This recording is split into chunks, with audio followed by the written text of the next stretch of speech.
we're back with North Carolina State Treasurer Dale Folwell answering your questions. This one is about a pension. It says, I have a pension from a previous employer. I'm not able to retire for a while. They keep sending me letters to cash it in or roll it over. What is the best thing to do? Well, we don't deal with private pensions, but my advice is if they're vested in this pension plan and this company is obligated to pay them a benefit for the rest of their life, they need to leave it exactly where it is. Okay, so ignore those letters, leave it exactly where it is. All right, let's talk about pensions because the pension plan has grown in North Carolina over the last several years. Let's take a look. So you had in 2016, what, $89.1 billion, and now it is all the way to $120 billion, but you got to take into account that during that period of time, we've paid out over $27 billion in benefits. So we talked about NC Cash. This is another example of where we're in the check delivery business. We're spending about $550 million every 30 days on behalf of those that teach, protect, and otherwise serve, either at the local or the state level. So it's not just state employees, it's Guilford County employees, City of Greensboro employees, High Point, and the like. And this, of course, could have gone down, but it actually went up. It's gone up tremendously, and it's one of the best funded pension plans in the United States. It's ironic, in 2019, before anyone had ever heard of COVID, this pension plan was ranked #1 in the country in terms of its ability to stay funded during an economic downturn. And who could have imagined what we faced last year, which was the most volatile economic period in the modern era. Absolutely. All right, we're getting back to the unclaimed cash questions. This person says, how do you claim money that is owed to your deceased parents?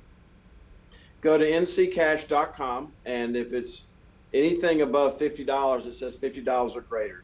If the money stays in there forever, and if you determine that it's an amount of money that's worth reopening the estate, and we try to work with clerks of courts on this issue, then it's maybe worth it. If there's a $400,000 life insurance policy there, it's definitely worth the cost of reopening the estate. So determining what amount is there, it would be a real determinant as to whether you would want to go through the additional expense of reopening the estate.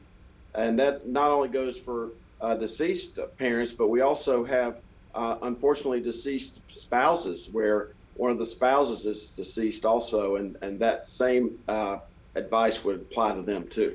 Okay, so what they need to do first is just put the person's name and information in to see if there's any money, and then determine from there whether it's worth opening up the estate again.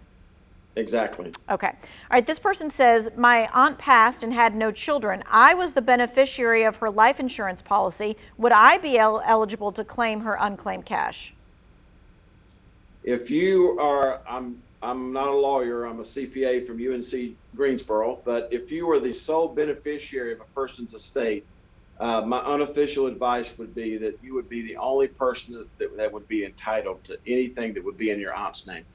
Okay. This person says, do the claims forms for NC Cash have to be notarized?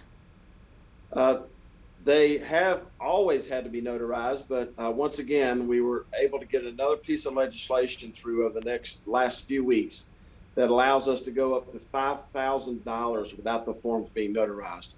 And this all comes back to your original question. You know, we're in the check delivery business, and we're trying to make it as easy and efficient as possible to get this money back into the hands of the rightful owner. All right. And this person says, I can't get my money because I don't have anything to let them know that I lived at this specific place 30 to 35 years ago. I gave a social security number and a driver's license number.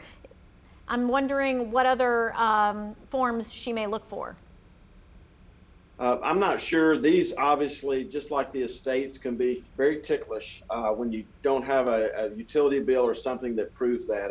And we take extra time to kind of deal with these on the individual basis. But as you can imagine, there's 17 million records in nccash.com. And so we try to handle these. And before we close, I just want to say that this is just another example of how, instead of just affirming how somebody feels about a subject, that you're bringing them real information that can get some money back into their hands. We like getting money back into people's hands. I know you like to do it too. Thank you so much for joining us today. We so appreciate it. If you missed anything and you missed the link to the unclaimed cash, we have it for you in the Two Wants to Know section right now.